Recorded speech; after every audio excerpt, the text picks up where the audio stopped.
Welcome to the culture. Cannabis, sports, music, fashion, art, and politics through the lens of Viola Worldwide. Man, even though everything that's going on with politics, at least we're diversifying the podcast. I've been at the cookout for a long time, but, I tend to wait for everybody to get, 2 or 3 helpings before I even bother.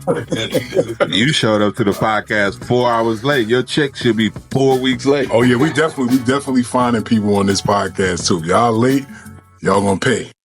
What up, dog? What's happening? No, boy. Welcome to the second episode of Viola Worldwide podcast, man. And Tarboy Williams is in the building with the family. Appreciate it. Platinum producer. You did? Yeah. Tarboy Williams, a real deal hit maker. From what I know, we got YNs and we got OGs. Here OG in this shit, just so y'all know. Let's be clear. And he from St. Louis, Missouri. Yeah, so we breed real hustlers. Yep. And we got hits out of this city. We got real deal entertainers. Yeah, Tarboy Williams, my guy. Welcome to Viola Worldwide Podcast. Hey, I man. appreciate it. Cool. So we gonna get into it a little bit. Man, Tarboy, where you from, dog? So y'all just say the least. Well, we're in this What part of town? Where part of town y'all from? I'm from North County. Wow. You know what I'm saying? But Yeah. see, back when I grew up, you know what I'm saying? Yeah. I was from North County, but a lot of my partners that I ran with was from the North Side. You know what I'm saying? So like back then, I grew up in the Hazelwood school district. You know what I'm saying? But they still had D6, Where you graduated from? Hazelwood West. Hazelwood. But they still had D6. So in 7th, 8th grade, a lot of my friends came from the North. Okay, You know got what I'm saying? Yeah. So I like to say I grew up and was raised in North County, but when it came to the North Side, I'm very, you know what I'm saying? So with the North Side. Like way too. But what North County 367 Parkville, like that far out? Now, Hazelwood, 270 and over there, 270 and remember it. When you went to Hazelwood West and you lived over there, back then you had to live in that area. Right. Oh, 367, that would have been East. That would be East, yeah, okay. There's Hazelwood East, you know what I'm saying? So I grew up, when I came up, you know what I'm saying, North County was predominantly white. You know what I'm saying? Yeah.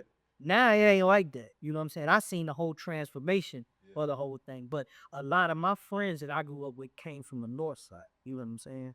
Because of DC. You know what I'm saying? What's your like musically, bro? Like what was your family structure like? You got siblings? Yeah. Mother or father? Mother, father, sister. Married?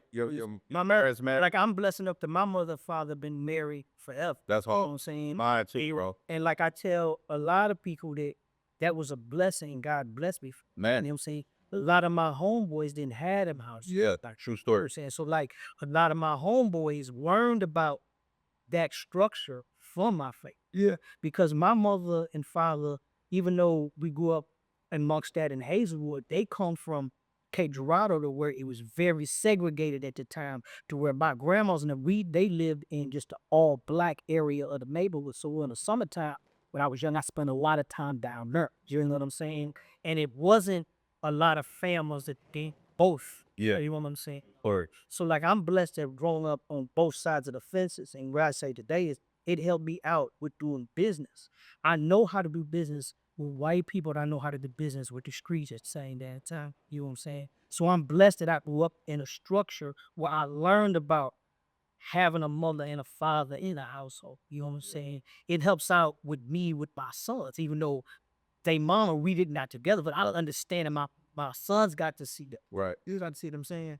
And true family household, it builds character. You know what I'm saying? You got a mother, It's important. instill love. You know what I'm saying? It's important for black men to know, like, you always need a woman around in the household, any of that to help bring structure in your life.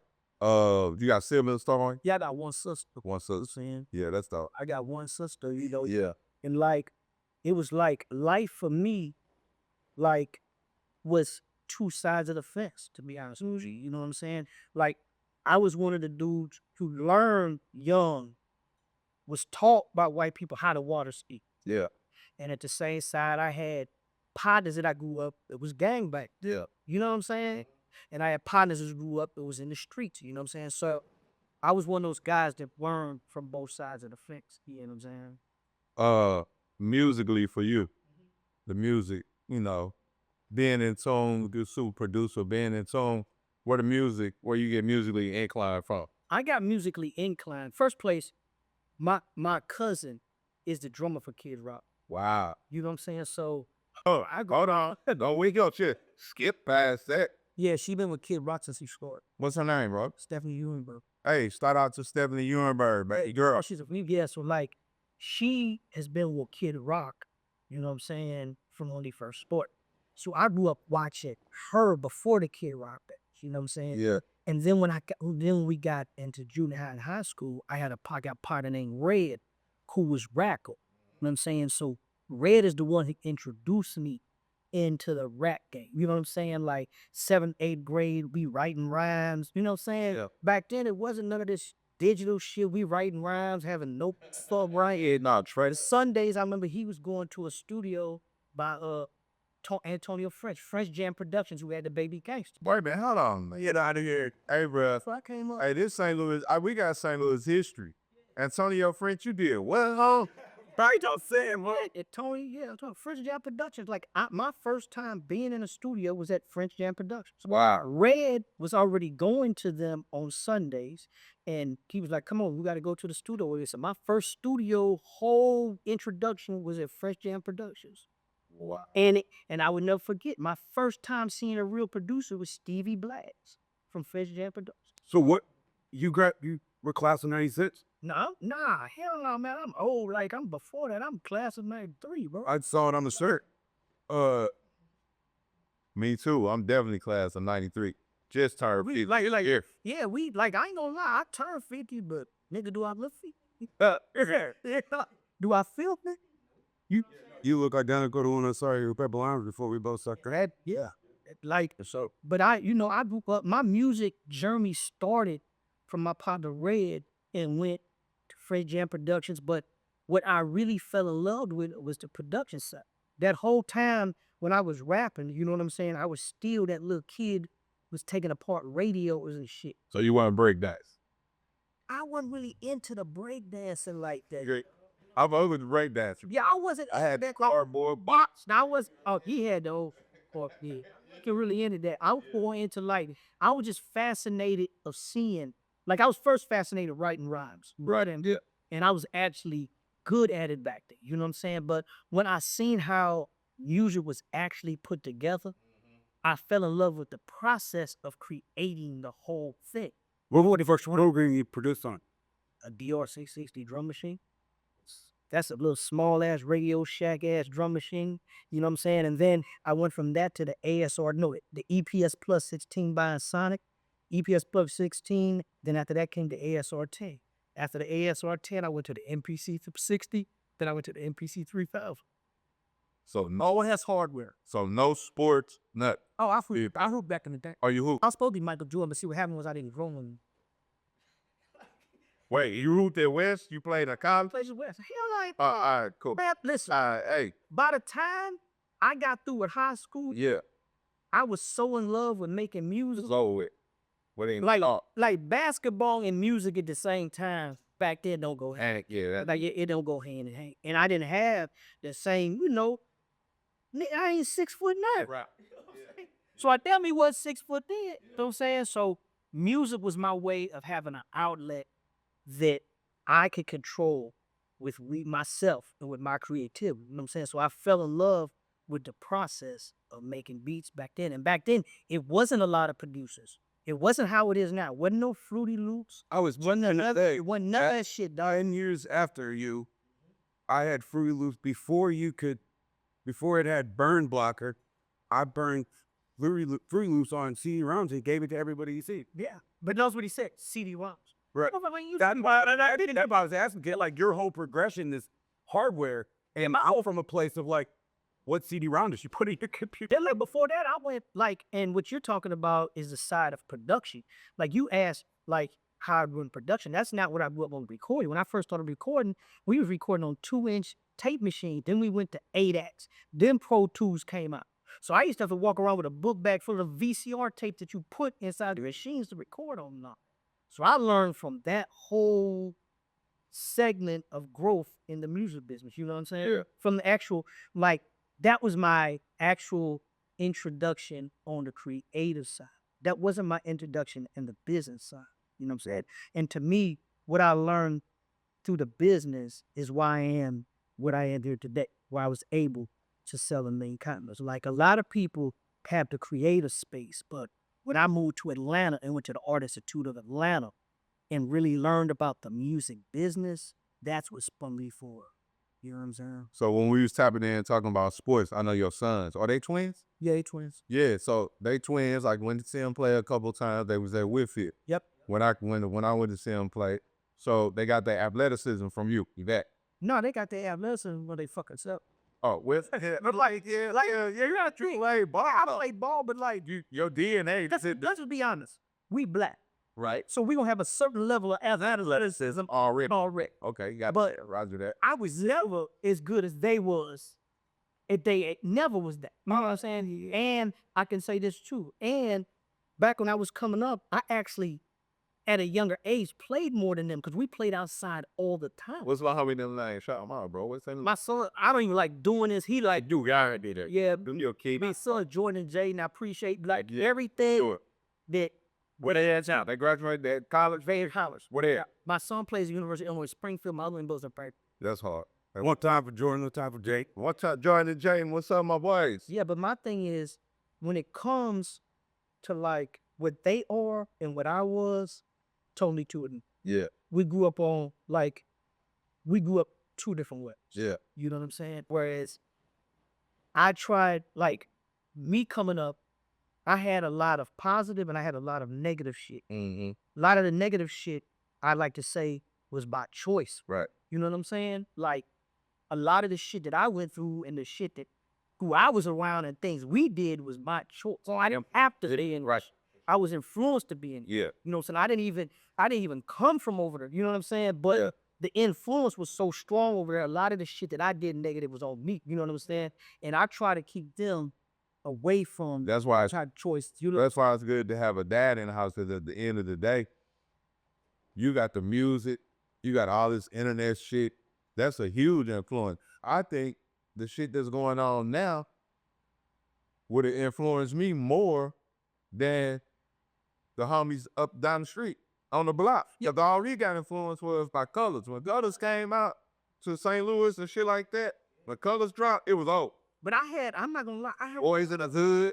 I had a lot of, even though I grew up, you know what I'm saying, in not such a rough area, yeah, I had a lot of good homeboys that grew up in rough areas. It was like, hey, okay, Right, you not from down here. right. You don't have to be with us. We want to go with you out to where you at. So RBA got to do this day. You know what I'm saying? So I think that I was just as much an influence on them with that as they was on me. You know what I'm saying? And whereas today, I don't think that it's a lot of old, like so-called OGs around to teach the homies, hey, bro, you ain't got to do that. Your goal is to live. Right. Your goal is to reach the oldest age that you could reach humanly possible. Yeah. You know what I'm saying? Yeah. And Plus- stay out of jet. All that comes hand in hand. Right. You know what I'm saying? So if that's your goal, at the end of the day, what is the long-term goal, short-term goals you should be after to achieve that? You know what I'm saying? And I was blessed enough to where I was able to be creative, induced by music for me to find a different path. You know what I'm saying? Like I tell everybody that I know it's two things that saved my life. My music saved my life and my songs. Yeah. Because after I became successful in my music, you know what I'm saying? My sons is what buckled me down into stopping doing certain things. Yeah, so that's right. You got something to be out here for. You know what I'm saying? The kids. What hold on dog. Fuck all that. We gotta run down these hits. Cause my man that produced some huge hits in St. Louis for St. Louis artists, not only St. Louis artists, other artists around the world. So run down some of these hits that I know for sure I'm gonna be familiar with, or everybody gonna be familiar with. Run them down. You gotta pop it though. Like, I don't even know how to pop it without just saying it. You gotta pop. Let's just be honest. You gotta pop it. Okay, let's be honest. When I say the name, it's gonna, I feel like I feel like to get overexcited. Hold on, because I feel like Tarboy, one of the most underrated and under talked about producers out of this city, straight up. That's just He feels like that. that's just me. Yeah, I'm not gonna lie. He feels like that. I don't. I don't feel like that. I'm gonna give you the list, but I'm gonna tell you why I don't feel like that, because a lot of your favorite producers will call me for advice. So I don't feel like that. But songs like, okay, that's cool. I don't know. We ain't gonna name drop. No. All right, cool. We gonna keep it peak. But So you ain't gonna name drop. We gonna keep it peak. But I mean, how the industry going right now? I feel like, hey, that's how he feels. but we gonna keep. I buck that. Or we gonna keep it peak though. Go ahead. I mean, Let me tell you something. thugs said, whoop-de-doo. You know what I'm saying? What? After this rundown, I want to ask you something that coincides with that. So yeah, let's hear it. Okay, let me Nelly's Air Force One. Hold on. Jkwon's Tipsy. Yikes. Nappy Roots Pole Folks. Yikes. Let me see that. Air Force Ones. Then I got Hold on, man. I was at that video shoot. Then I got songs like from D12 and Eminem. Wow. We can go into like 112. Wait a minute. Okay. What's the record, man? My mistakes. My mistakes. 112. Like, if you look into the Track Boys history, We ain't gonna do that. We here with the man. no, but I'm gonna tell you why. Because it's a long catalog, you know what I'm saying? And I might miss things. Local hits, I could say shit like I done did shit like Let Me Holler at You Dirty from motherfucking Chemo from the whole nine. That's hard. That's a class. That's literally what I was hoping you were gonna say, bro. That's like half good. So like it's like with my long resume of what I done did, you know what I'm saying? Like those are the most powerful records that I've done. You know what I'm saying? Yeah. And to this day, like people ask me like, how do you feel about them records? And I was like, hey dog, like when I tell you blessed, you know what I'm saying? Like the Tipsy record rolled off into me owning some of the Shabuzi record. Hold on. That was what I was gonna ask you, bro. How in the fuck did that feel? No, career. It feels great. You know what I'm saying? And like, So for the people that may not know, what's the record and what happened with the record? Shabuzi, a bar song Tipsy. And not to toot the horn, is that motherfucker's at fucking 10 million and it's Billboard's records longest ever Hot 100 hit ever. So basically, Shabuzi redid Tipsy, the record that you had produced that had already went what? That shit already did about 2 to 3 million, I bet. So it already did 3 million. How about with the Tipsy by itself? Tipsy by itself 3 times platinum. Shout out to the homie jkwon. One time for jkwon. Well, shout out to Nephew, because I'm gonna keep it 1,000. You know what I'm saying? Nephew is the one who negotiated the deal about what percentage we get off the righty, and that motherfucker killed it at that. I won't call it heyday for you because you had this long and consistent and illustrious career in terms of production and working with artists. But, that was heyday as St. Louis rappers for me because, after Country Grammar and Lunatics dropped Free City, it was Jiggy, jkwon. I mean, that was all through. Wait, here's true about that. We getting exclusive. Yeah, this Yeah, St. Louis exclusive. before jkwon came out, I was an owner in a company that already had a label deal with Atlantic Records. I had a biz with Catch 22, with Ragdown, with Nail and Bigmore. Rest in peace, Bigmore. But I was an owner in that company too. And we had a song called Catch 22 that did well on the radio locally, and they gave us $1 million before I even touched it. Guess what? We've been at millionaires. Well, I'm curious on a your personal enjoyment of music at that point in time. Who were some producers that you considered in your class that you personally enjoyed? Whether it was a Scott Storch You mean in my like really when I was coming up during that time, the producers that I respected the most. Put it like this. How many heads on a Mount Rushmore? Right. Of production. The Mount. How many years up there? You feel? Let me give it to I think it's 5. the heads on a Mount Rushmore of producers. Yeah. Should not exist. Damn. Point blank. Period. You got all right. I'm explaining. That's cool. I'm explaining to you why. Okay, that's cool. You can explain to me, but just tell me No, let me explain to you. your top 5, your starting 5. Reason why I'm gonna give you, if you listen, I'm gonna give you why I can't say that. Okay. All right. I don't look at art in the same way as other people look at art. I've been doing it all my life. There is no best art to me. Well, he took and shaded it the best. I mean, like, who'd you like? Like, you musically, like, who did you enjoy? I like Producer wise. man, You know? like we're talking about just see, here's the difference. I can separate producers from beat makers from artists. Nah, we just gotta dumb it down to Okay, simplest form. Dog, we can go straight off with Dr. Dre. There he is. We go to Dr. Dr. Drake. We can go with JD. Eddie, you know, so that didn't make a We sound. can go with Pharrell, Timbaland. There we go. You know what I'm saying? Like, and these guys are guys that I looked at that I've always chased their work. You know what I'm saying? But I didn't always chase their work in the manner of, did I think they made the best beats? Or do I think that they had the best artists? I think as businessmen, a lot of them made the best It's decisions. emotions. Yeah. Their motion, you know what I'm saying? So like, the further I got, yes. Huge. So when I got further into the game, I just looked at the decision making that a lot of them made. You know what I'm saying? And they made some great decisions for their careers. Now, not only did I learn that, I also learned that a lot of them had great people that was ahead of them. Yeah. Kind of see what I'm saying? Quincy Jaws is at a Heard he had a Quincy Jones at a, yeah, like Jimmy Iovine with Dr. Dre, what they built. When you a producer, it just ain't about what you do in the studio. right. I got to be able to take the music from A to Z. And when I mean that, good producers, we all could take it from A to Z. Now I'm gonna give y'all a lot of game. This is what makes a good producer. I can find a talent, help them write or find a writer to write to something. I can make the beat, or I can find somebody to help make the beat. I can mix the beat and I can master the beat.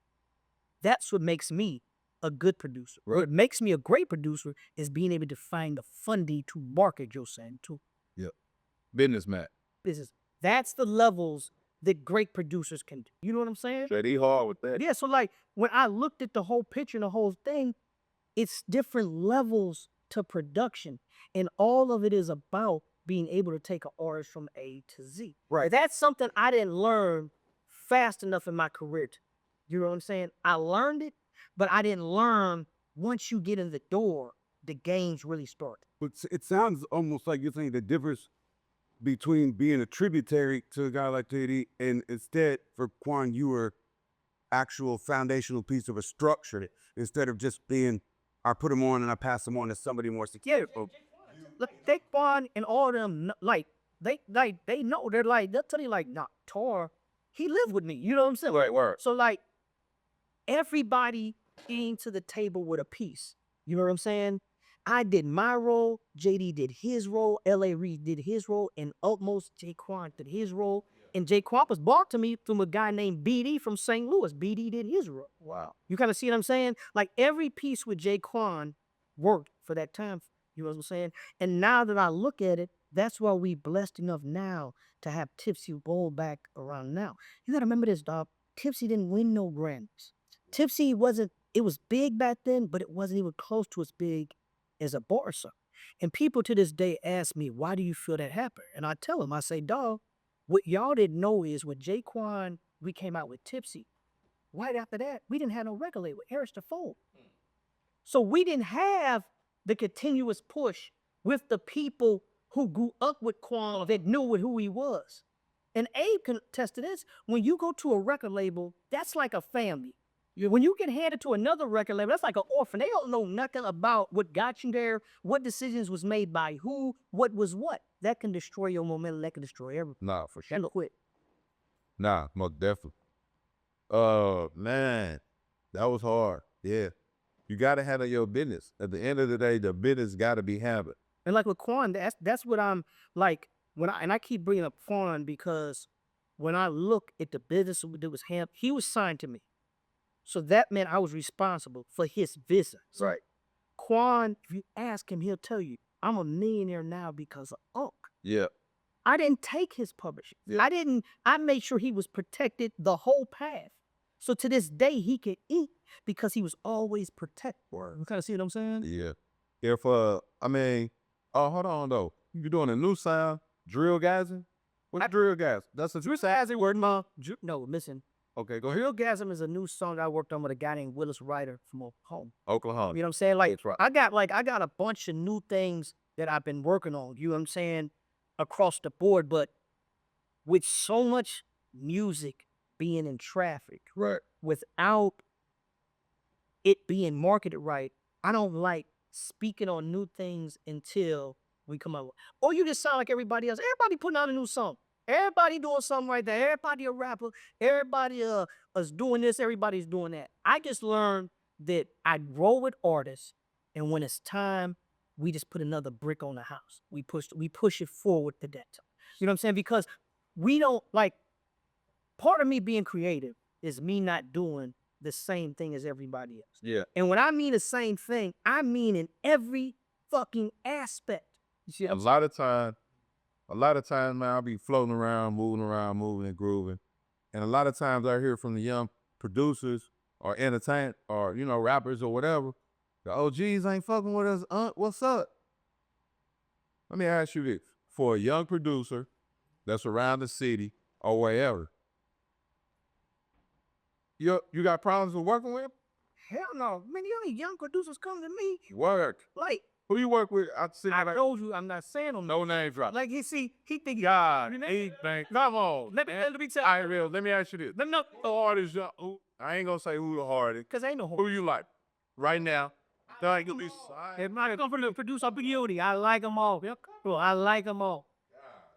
Oh, because I don't want to say you left. Well, I don't want to say you left my name out. One kind for Lil Mook. One kind for Lil Mook over Black Pearl Mafia. Lil Mook. One time for them. Hey yo Mook, crazy guy. Who is it? All their CTS guys.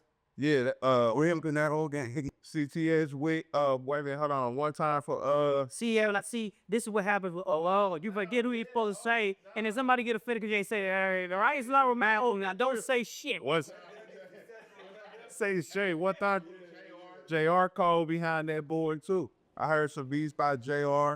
One time for Bill Don C. He hard. Bill C the Don. Hey, that's you city, baby. Yeah, Don, he hard. Listen, I'm not saying, listen to me.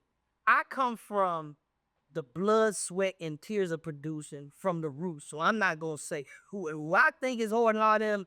Y'all know y'all hard. You know you hard because I fucks with you and put you in position. It's a deal. But here's what I'm saying, though. I'm with any young motherfucker There you go. that's using their creativity in a positive manner. And I'm not going to scream no names out because me screaming a name out might just mean that you just more popular than this other person. That don't Right. make you better. That's your. That don't make you better than. Yeah. Because I remember a time when wasn't nobody screaming my name out, and it made me who I am today. Yeah, but sometimes for me, I just try to stay in tune, you know. If I fuck with the youngsters, so I be wanting to, I'm in tune. Fuck with the youngsters. So don't make me think I'm a low head like that. I fuck with the youngsters for real, meaning like I know who all y'all are. Right. That's my job. There it is. You know what I'm saying? But when youngsters say, OG and them, you not helping me, or shit like, oh, the old heads be hating. Time out. Yeah. In this day and era, the day of blackballing or hating you out of position is fucking dead. Anybody using that shit is a fucking excuse. There's so many different ways to access, right? There's no way, you know what I'm saying? It's like in our day, it actually was gatekeepers. Because Yeah. we couldn't get distribution. We couldn't get radio. We couldn't get to TV. Right. In their day, when you saying that a gatekeeper is stopping you from doing something, you're making a fucking excuse of why you ain't hot enough. Because we got. See, I know a difference between a motherfucker. Listen, you show me somebody that says they're not where they're at and their music is hot, and I mean hot to the world, and there's a gatekeeper, and I'll show you a motherfucker, I'll give you $1 million. I'm gonna tell you why. The reason why is because while it's a gatekeeper that might be blocking you here, it's a motherfucker over here want to make some money off of you. Don't give a fuck what that motherfucker saying. So if you hot and you got a fan base, they coming to fuck with you. They coming to see you. Yeah. You understand what I'm saying? Like, Gatekeeper should be over any motherfucker. like, and guess what? That shit dead. It's easy to say somebody kept, somebody hated on me is the reason why I'm not on. Back in the day, we all had the motherfuckers hating on us and gatekeeping. But you want to know what stopped them from being able to stop me? I was hot enough. Pressing the gas. I was pressing the gas. Yeah. Yeah, there were motherfuckers shut a door on you over here. But guess what? If this motherfucker could shut the door on you over here, that means with this person over here, he didn't think this shit was dope enough to continue on that path. But if a motherfucker handed that motherfucker a bag of dope that was dope enough, he didn't give a fuck. I'm going to give you the biggest gatekeeping thing ever that y'all need to live by. When 50 Cent started getting blackballed in New York, that ain't stopped draining them motherfuckers from saying, this motherfucker hot, we finna come on with it with him. Same thing with Pop. Like, insane thing. All that shit is dead. If somebody can stop you from where you at and knock you out of position because you ain't hot enough, and that's what you got to look in the mirror about. You ain't hot enough. And guess what? Get high. Trust me, the gatekeeper to stop. Get high. Especially today. Because see, today, we cannot stop you or nobody in the industry from picking up fans. Right. Once you got them fans, it don't fucking matter. Right. Like little homie 5 years ago that was always smiling. Dude, I just seen one of the most hated on niggas shake the whole city with NBA YoungBoy down there at the motherfucker, what you call it? No, for real. That motherfucker ain't had nothing on the radio. That was crazy. That motherfucker done sold that shit out, dog. Did he say something about gatekeeping? So Offset opening for that motherfucker say he got gatekeeping going on. See, so when I see all that, I'm like, wow, if I had what these youngsters had back then, shit. You know what I'm saying? The problem is what the youngsters don't have that we had back then, our work ethic was fucking ridiculous. Meaning, I woke up Sunday, Saturday morning, dog, at 7 in the morning and didn't get off of my drum machine, dog, till like fucking 10 o'clock at night. And my mama used to think, do I need to take this motherfucker to an institution because he didn't fucking eat? Yeah. Yeah.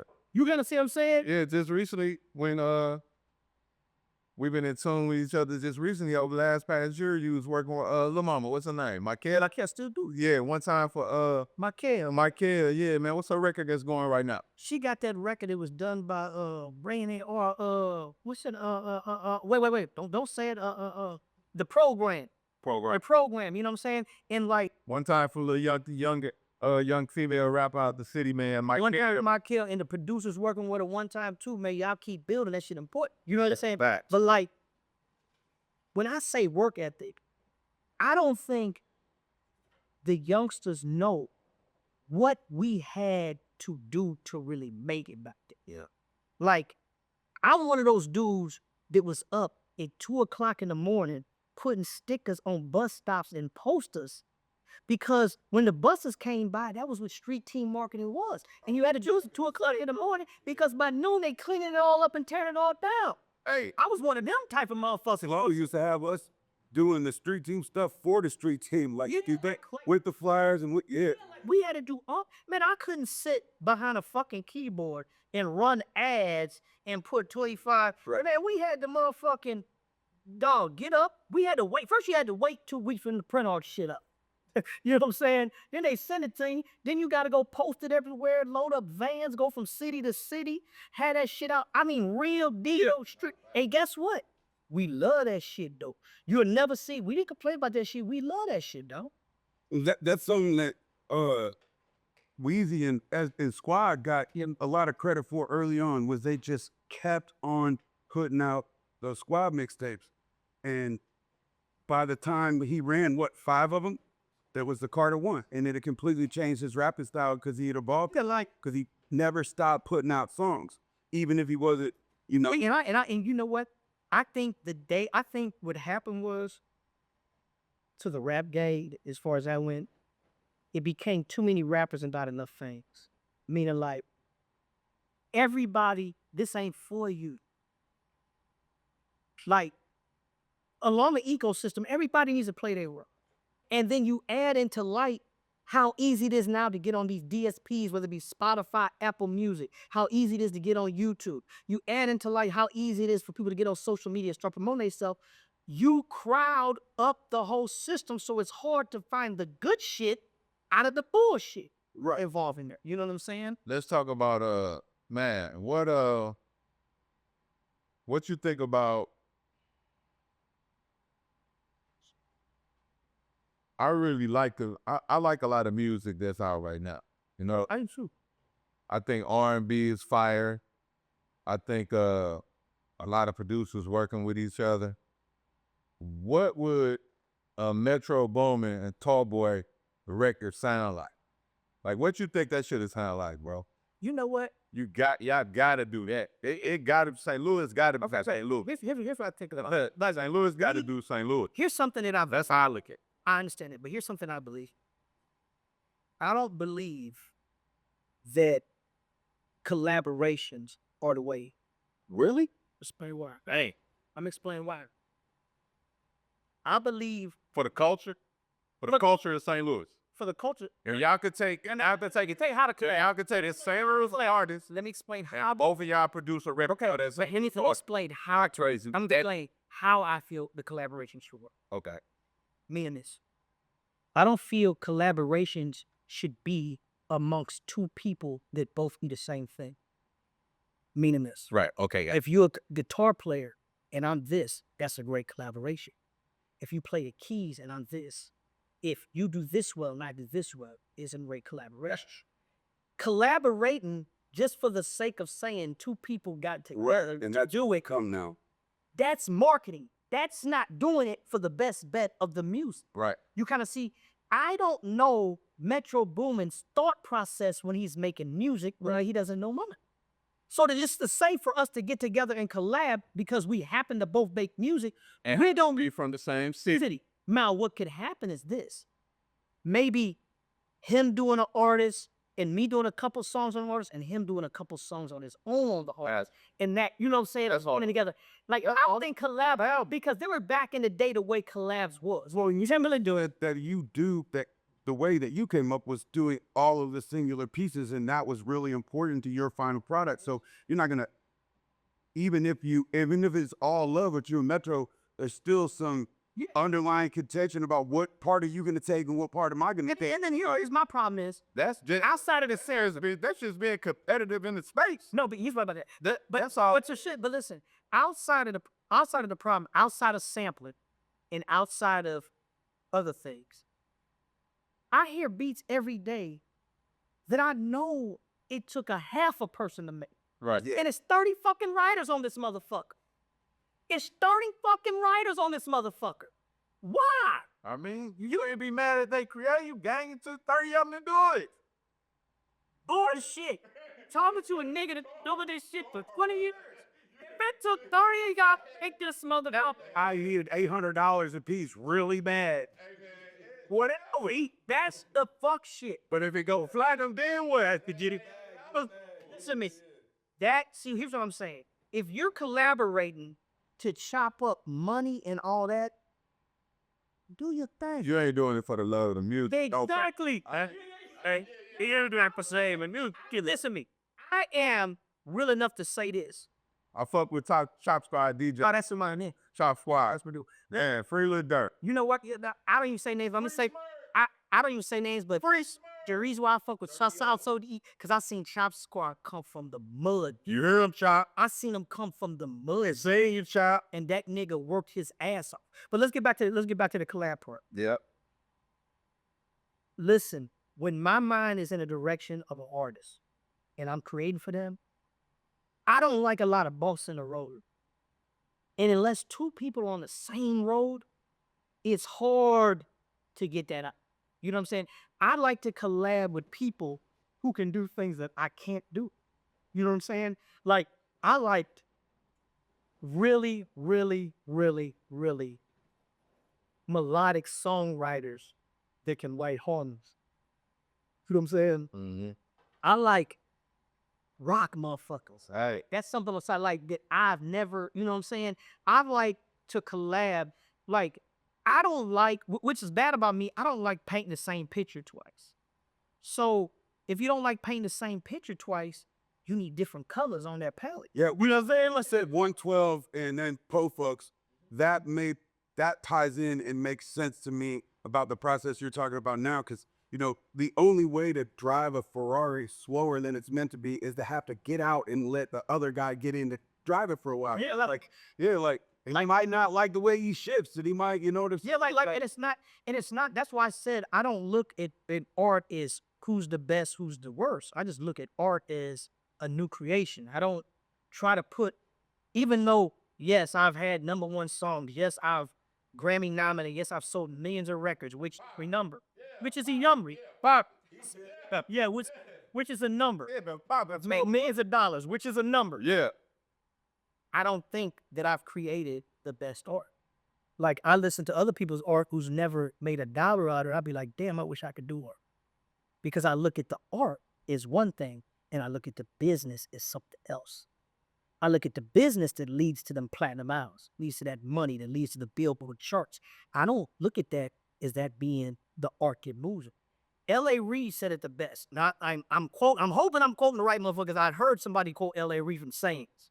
L.A. Reid said, the music that you make to feed your family ain't the same music you make to feed your soul.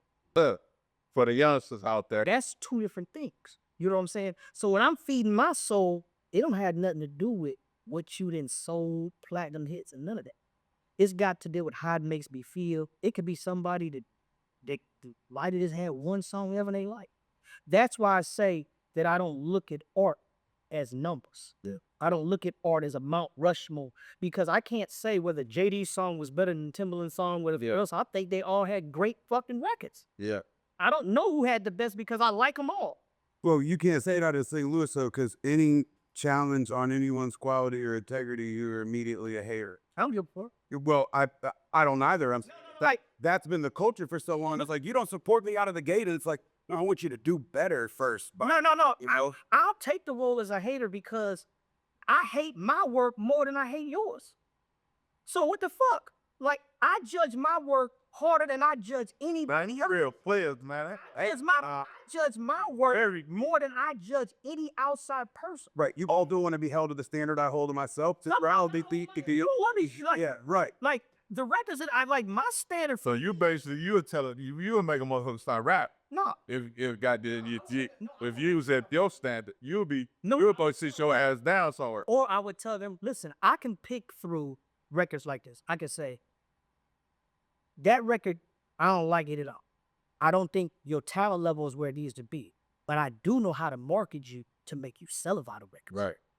Yeah. See, it's two sides of me. It's the side that knows the music side and the marketing side. Yeah. Them two different people. I can hear a record and say, that motherfucker can go. Yeah. Catchy, simple, people remember it. Like, here's what I remember. To sell records, it's not about whether you're good or bad. This is the selling part. This ain't the hard part. Yeah. It's about does everything fit? Meaning this, you got a goofy song. Goofy hook everybody can remember. You look goofy. Your way of life is goofy. I can sell that. Yeah, it got a line. I can sell that. Because you know what? It's a goofy fan out here that relates to everything goofy you doing. So we can sell that to these motherfuckers. Baby, hey, youngsters out there, You baby. understand what I'm saying? Your goofy it's got to be online. Goofy. If you goofy, line it up. Why, yeah, goofies. That's the way it is and own it. What I mean by that is That's goofy. you don't have to be a gangster to sell music. You don't have to be this to sell music. You have to be you and find your tribe and your fan base, and we can line it up in marketing. The only problem I have with artists is when I can't see your fan base, when I can't see who would do it. Like, oh, you sound like this, but you look like this. Then in the interviews, you carry yourself like this. Like, I don't know who to get this to. Yeah. You kind of see what I'm saying? Yeah. Well, yeah, the heads thought Macklemore was fire, and then whenever they got a hold of him, they're like, you need to drop thrift shop and go this way. Yeah, because that's what's going to work for you. And it made sense. Here's the difference between, I'm gonna tell you why back in the day you could get away with that shit more than today. Back in the day, they could paint an artist in any way they wanted to paint them. The PR departments, everything, because you could gatekeep all the information. Right. They're dependent Today, on you, right? you can't hide. We can go to your Instagram, we can go to your shit, we can see who the fuck you really is and see. Yeah. That shit don't make sense. Yeah. We can find out who you really are, and once we do that, we can judge as real fans whether we like you as a person or not. Right. You get your card pulled on the internet in front of everybody. There is no mysteria to an artist no more. And that's important though. Think about it. We know everything about these artists. We know what they like to eat. We know everything. I remember back in the day, you never knew who nobody was dating until they took a picture of them for the. And but no, You didn't know that shit. even with that, a lot of it cap too. So you control your cap, super cappers. Oh, you can motherfucker cap, big cap. Something we said a little bit earlier about you can hear something and it sounds like half a person made it, okay? I remember Dipset going and finding these singular beats by these singular producers and dropping them 5K, and then it's on Diplomatic Immunity as something crazy. Now you have producers or beat makers that are so happy just making beats that they throw them up on YouTube for free, and these guys don't even end up getting any kick. That's because, listen, anytime when you give something away for free, it devalues the art. Meaning like this. I understand why beat makers go and do that. Because they've never been taught the other way. When I came up with a find the artist, we'll sit with them for a year and a half, 2 years. We'll develop them, push them out. Beat makers nowadays want instant gratification of chasing placements. They want to just, so-and-so heard my beat, he used it, now I got a placement with so-and-so over here. Right. That's not production, that's beat making. Right. I'm a producer. I grew up from making nothing out of something. See, that's production to me. That's what it's about. How big of a producer I am right now, and how much credit should I really get if I make a beat, Jay-Z gets on it and it sells 2 million copies? What did I really fucking do? You did a lot, goddamn. No, I didn't. In my world, He liked my beat. Did I really help create Jay-Z? Did I really do any? Jay-Z is already a fucking icon. you did that. Like, Fuck that. what you trying to say? You did that. Now it's good for the resume to say I worked with Goddamn Jay-Z. right. What? But my best work in my life right now is jkwon. Is in my opinion, is jkwon, because when I met him, he was 15 years old and he had I nothing. smoked the joint you need. Hold on, I smoked the joint with Jay-Z and talked about cannabis and shit. I thought I had a Grammy record on fucking billionaire. Oh, the fuck you talking about? Real shit. No, but you get it wrong. That's not to take that's to show that in Jay-Z's world, I'm just another beat. You see what I'm saying? But guess what? What's the guy that started with it? Yeah, Guru, like that's a difference. Totally. That's when you build together. You understand what I'm saying? And that's what I'm looking at. I look at like, okay, you were a beat maker, but I don't feel that you are a producer until you turn an artist into a superstar.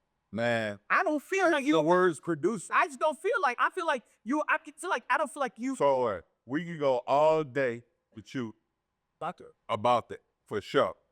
But humble as on this show, super humble. Leave that humility shit. Oh, I'm not. Don't get wrong. I'm not a fucking humble. See, this. Don't get it wrong. Be not brother. Cause I want you to pop. He wants me to pop shit. I'm not humble, but what I am is thankful and blessed. There we go. Between being humble There we go. and being thankful and blessed. Yeah. And I'm in my thankful and blessed mode. Right? Overly thankful. On this show, man, we like to talk about, and my co-host Mac, and I've just recently heard Hit Boy say the same thing. And speaking of super producers, one time for Hit Boy, Yeah. doing what you're doing, man. I just checked you out on the show, and man, you was talking about. I remember running into Tarboy, coming out the casinos. Ameristar, you youngsters, we've been doing that. I done fucked up a lot of money. Coming out of club home, having a good night out, man. And Oh, you saw that was the day. and on this, Oh my God, right?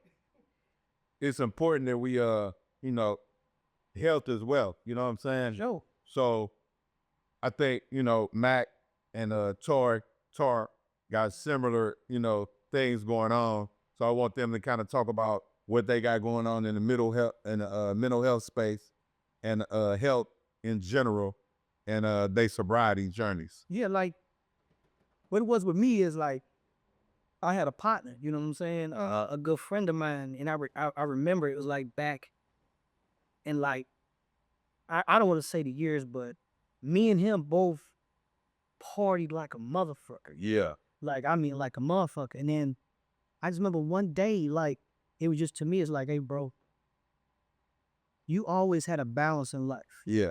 And your balance was amongst everything. And what I mean by that is like if you're gonna tear down your body, you gotta give it back just so much good stuff. So to make a long story short, boys, I used to tell him, man, we gotta get to the gym, bro. We gotta get to the gym. He's like, yeah, you're right. I don't know what the difference was in me than it was with him, but I started just going and doing. Yeah. To make a long story So short, you're in the gym heavy, make a long eating right. started eating right, started just getting more in tune to like the other side. Cause we, shit, motherfuckers drinking and doing everything they could do, eating bad, all that shit, every fucking. So right now it's no drinking, Oh, in the gym, yeah, I mean, yeah, no cannabis, no, no smoking. Like, you did well. You don't feel. How long you been? Hold on. How long you been that way, Tar? Oh, 10 years. 10 years, man. Shout out to Tarboy, man. But let me 10 years on his sobriety journey, man. let me tell That's a blessing. Straight. tell us a story though too. To make a long story short, my partner passed away. Wow, Holy case. Yeah. You know what I'm saying? And it just always brings me back to that moment because he died probably 6 to 7 years when I first started like gym journey. I was like, damn, what just made me just follow that? And you know what I'm saying? You can't question God, Clip. You don't. But you can question why you made the decision. You know what I'm saying? Like I don't question why God took my partners. RPL, you know who you is, you know what I'm saying? And people know. But it's like, then it was just like me getting fucked up and then me having my sons and they was young. And then my mama was like, hey bro, somebody gotta raise these kids, bro. Fuck you gonna do? And it clicked to me just like that. Facts. Just like that. Yeah. Or she was saying, she was like, if you gonna be rich out here running the streets, doing all this money shit, who gonna spend the time with them like we did with you, nigga? Right. You gonna see what I'm saying? Yeah. So you had an aha more than you had a rock bottom. We might have had an emotional rock bottom with that of the spirit because your mommy broke the quill. But the light bulb came on. Like, did I ever have did I ever have just a rock fucking bottom? Nah, man. Well, every rock bottom is different. Yeah. My rock bottom to me was my rock bottom might have been different than other people's rock bottom. But if I had to look at it, that was a rock bottom. Right, emotionally, I give that from your mother, right? The Bob Deuce, Like, Tarboy. not just doing that, you know what I'm saying? Along that path, losing a lot of money, losing a lot of position in the industry, losing a lot of shit. Now, I'm gonna tell you why losing position and money didn't do it for me. And it's because I never started doing music to make money. Right. I just love to do the art. So doing that shit was just extra. Right. But it was fucking stupid. Right. Don't get me wrong. Yeah. But it was extra. And I'm not too proud to say, man, I did a bunch of fucking stupid shit. Yeah. You know what I'm saying? But at the end of the day, that's part of my journey. And I'm blessed for the great shit as I am the stupid shit. Because the stupid shit is what makes you who you are too. If you take one of them away, you ain't who you are. Well, I gotta give you your flowers a bit for your public persona whenever I was working in the clubs because, and I can have no problem saying names about the old Cardinals players that make complete, buffoons of themselves in the same clubs that you were in at the same times. And I would look at these guys that I knew directly from being in 96 games on a TD all the time and falling around being, like I said, buffoons. And then you come up, grab a Jake, be a completely normal, polite, what's up, and walk off. And then, somebody would, whatever, drop your credentials at the time. It was a million. Colby Rasmus over here, pissing in the corner, and this guy is actually in the views of people. Yeah, you know what I'm saying? That must have been They handle his Cardinals, y'all. And wilding out here. That must have been at the end. Because you now That money here the day was 2 and 4, 5. Oh, I don't doubt that. I just mean, like you were good to staff. You know what I'm saying? Oh, that's one thing when it gets you're staff more than anything else. Like, if I was in there, y'all was gonna make some fucking money. Right. And that because you know why? Because y'all was working, and I always knew you take care of anybody that it does that. You know what I'm saying? But those days were different than today, and the amount. See, back then, we could have a good old fight and live. Right. And just ain't funny. Yeah, this ain't that. So like it was just different times, you know what I'm saying? And then also back then about St. Louis, what these youngsters don't understand was it was a lot of cliques that had a lot of money. You know what I'm saying? Yeah. It wasn't just a small clique of the summer. Like nowadays, you get one clique this summer, they all go to jail, another clique next summer, they no time for the hood story. Yeah, like Facebook. They showing all shit did. But like I remember times, and I'm not gonna say no names, where me and one clique would come in the club and we'd have a bottle war. And the bottle war wasn't like I'ma order 30 bottles. I say no names. None. We got some legendary hustlers, man. Come on. Hey, listen, don't say no name because there's been enough goofies on motherfucking goddamn podcast. They those for that, man. We talking about bottle cop in the club. Okay. They ain't saying a lot go on the street. You right. It's a lot of cliques that we had bottle wars, but our bottle wars wasn't about I'ma buy 20 bottles, you buy. We used to send each other the bottles out of respect for each other. You know what I'm saying? Like, send that table 3 bottles. They'll send back 3 bottles. It was all a mutual respect about getting fucking money. Now, you can't be in the club with 10 girls in the section, no dudes. Hello? Yeah, now, man, like now I see dudes, like I'm like, dog, dudes buy 1 bottle, it's 10 dudes and they all stand around it like the Quran. Like, man, what are you doing, bro? Hold on. Like they all worshiping this one cat. Let me get big with it. You know, I'll take a picture with the bottle and you mad at this motherfucker because he took something out the bottle. Like, what the fuck y'all out for? You gonna see what I'm saying? Yeah. Like, and now you go places and it's 30 girls and 2 dudes. You gotta see what I'm saying? Like, times just changed. Salute to your sobriety, my G. Oh, straight up. That's overly Pete. Like I'm not going, man. Oh, I'm not. Straight up. Keep going. You know what I'm saying? Salute to yours too, dog. Yes. Like, but it just came down to it in my life to where something clicked in me and said, hey, bro, the bottom line to it is if you want to live, it's time to make that decision now. Yeah. You kind of see what I'm saying? Like, and I think that a lot of us, no matter if a lot of people was out on streaks or whatever they doing, I think at some point in time in your life, it hits everybody. You got to change now. Like right now is that line. It ain't about somebody just telling you. It's about you looking in that mirror and you seeing it like, hey, bro, I better make that decision today. Because if I keep going, I didn't cross into a zone where there ain't no coming back for. And that's that. I just happen to make a decision at a certain point in time. All right, well, we gotta lighten it up for a second. First of all, we should have asked this right away because the people need to know where Tarboy come from. It came from when I lived out in Atlanta. We couldn't say a bunch of friends of mine. We used to John all the time. And he's be like, "Look, this little black toy from St. Louis is big. Black as a tar. You know what I'm saying? Yeah, I remember the Tar Baby cartoons, and they were freak out real much with a real quick with something. My business like I didn't give a fuck. No, like I didn't give. It was like fuck it. It was like what let's run. Or something for me like. That was because that's because you're on the white side of the so you feel like you gotta understand business. You know what I mean? Business means I walked into it like I don't feel comfortable calling you Tarboy. Right? Listen, it ain't for you not to feel comfortable. It's for me to feel uncomfortable about you calling me that. So it's fine for you calling. Yeah. Sound like I'm allowing you to. I did fine and I owed it. Yeah, I gotta be a racist. And I'm still a player from St. Louis and I'm gonna come out of here with some money. Hello, that's gonna happen. Hey, look. When he said it's going to happen, no matter what the fuck going on. I'll come out of here with some money. Yeah. Hey, one time, man, so the hottest artist in St. Louis right now around the world is Sexy Red. You can't tell me you ain't got a beat in the kitchen waiting on her. No, you got one. No, I got a whole album. Damn. Where you going? Sexy Red. But listen. This man got an album. You know what? An album. You know who asked me that same question on 100.2 to be with Sexy Red. This man got an album.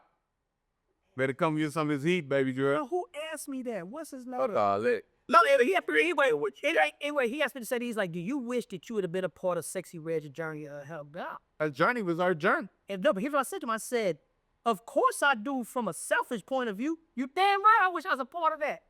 But if I'd have been a part of that, it might not have been a Sexy Red. Where's your way you brought a bit? I'm talking about a collab. That's what's Supposed to go. You know what I'm saying? I'm just thankful that she got it out the mud. Like, man, she got it out the mud. the mud. What kind of red sexy? In my opinion, from being an artist standpoint, I don't know her business side, but being an artist and what she's achieved, she don't owe a motherfucker nothing. Nothing. Zero. Nothing. All right, boo. As we wrap this up, what's the most absurd thing you spent? You blew a check on, and what was the smartest thing you blew some money on? I can't even tell you the most absurd. Yeah, things. it's been fucked up something. Can't I know. I fucked up a lot. So much it ain't no one thing. It was an error. It was an error. No, he don't understand. It was an era of just all fuck up back to back. Yeah. You know what I'm saying? So what? Fuck up. Yeah, it wasn't even necessarily a single purchase. It was night after night. So you wait back on it. It's like, oh, this keep fucked up. The most important thing I ever spent money on, it's got to be like real estate. Bro. Yeah. Okay. Like it's got to I'm gonna be honest with you. Like real estate is very important, dog. Like annuities. I don't even want to use the big words that people might not understand. Yeah, they understand. That like Gotta give them some. like rip IGPC. anything when I leave here that I can leave for the ones that's behind me. This is exactly My kid, right? Yes, like that's And my kids' kids. that's more important than anything I respect. when you and I talk about OGs get free game, old men get free access. So that's the difference, because this free advice, but everybody's giving it because it's once you're an OG, giving it is what it signs you as an OG, right? But they're just giving advice, so you can take it and do whatever you want with it. Where like you go and tell Abe, like, look, I got this. We bought cameras. We're trying to do this. And it's like, okay, well, this is how it looks to do that without ever getting in jail. Let me show without ever getting in prison. Let me show you. Let me show you. The OM. I'm a OM. Yeah. Oh man. And I ain't gonna lie, that's what's important. Like when I talk, like I used to teach a music production class at Norman High School last year. Graduated from North Program last night. ran by the man Tess and my man did. Yeah. It's called Mentors in Motion. Great fucking program. Oh, I'm familiar with Mentors in Motion. I didn't know that they did that. It was done through music. Mentors in Motion is like them boys there. They do their fuck. But like they gave me the honor of being able to teach a class of Normie for a whole year.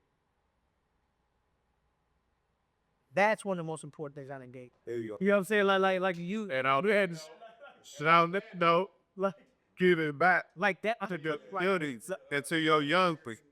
But no do this like and I love that. That's me. Not even just that. And I also did Believe Academy with DJ Cuddy at the same time I was doing that.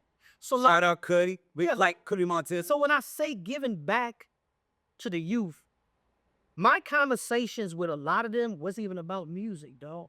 Because a lot of them are fighting daily, day-to-day life. No doubt. So it wasn't even about the music side of it. You know what I'm saying? Just them seeing somebody of my stature, being there with them on the days I'm scheduled and taking the time to be there was more important to them than it was what my achievements wasn't. Like, man, you can't keep putting in the face of a child, I got these plaques, listen to me. That's the reliability. Yeah. Like, damn, man, these dudes are so fly. Not that, exactly. Like, I'm trying to teach them just the basic shit. Like, hey, bro, this thought process will help you. I know you don't have nothing, but you got to change the way you see it or in the way you think Right. in order to conquer your surrounding. And that was like that. And to this day, I bump into some of them. They be like, Tor, man, we miss you up there. Or Tor, they graduated. Tor, man, we used to love y'all class. I didn't really care about what the school said we should be teaching. Right. And my class was like, man, I'm gonna teach some music, bro, but fuck all that. Yeah. Well, without men like you guys, it gets lost in translation because the solutions are out there, but old guys in AA aren't telling kids from Walnut Park how, there's no translation between the two, even though the work looks the same. The white picket fence and the golden retriever is not going to translate to younger generation. So the solutions have to be, malleable, and then from somebody that's reliable, shows up every day. Even if it's not happening at home, they know Tar is going to be abnormality in that class. And like you said, you don't even necessarily have to be talking about music. You just represent reliability and consistency and what it looks like to live successfully, to be able to share. And like with a lot of the OGs, hold on, like I'm gonna tell them, but like a lot of the OGs, in my opinion, this is my opinion about a lot of them, why they don't give back is because in their mind, they're embarrassed to be broke. Like a lot of the OGs don't have what they had that they feel like to where they're comfortable talking, but they don't understand. Man make the money. Money don't make the man. You know what I'm saying? Man, get out the way, man. Watch out, man. Like at the end of the day, On the outro, man. Get on the outro, man. Hey, look, OG. Man, watch out, man. You ain't come on in there old money, man. You ain't got it, you ain't got it. Watch out. and tell the stories though. But tell me, You need an outro, man. One time for my boy Tarboy, man. We ain't gonna dwell on it. Hey, OGs, watch out, man. You in the old man in the building. Yeah, you in the way, man. Old man in the building, man. You in the way. Watch out. It's not Tar Boy, it's Tar Man now, man. hey man, call it what you want, but like we gotta hurry up with this outro. But one more thing for we go. If you somebody that went through something in life and you don't have what you got today, you still got something you can carry back to the you completely. Stop separating yourself from them because you don't feel you the man no more. You still the man. Give them what you got before you had him. Your experience is scary as much. Now, here's the experience, man, and watch out, man. It's over with for you, man. Sit down, man. 10 times for Tarboy Williams. Man, no. Much love to y'all, bro. Appreciate coming to this, bro. Man, Appreciate Viola worldwide, art, music, politics, the streets. Yeah. Man, we're going to talk about it. Music, fashion. Hey, pull up on us. Just now you're the letter Y and you see Tarboy on here either. Nah, I definitely back this week. Viola worldwide, holla at us. Yeah.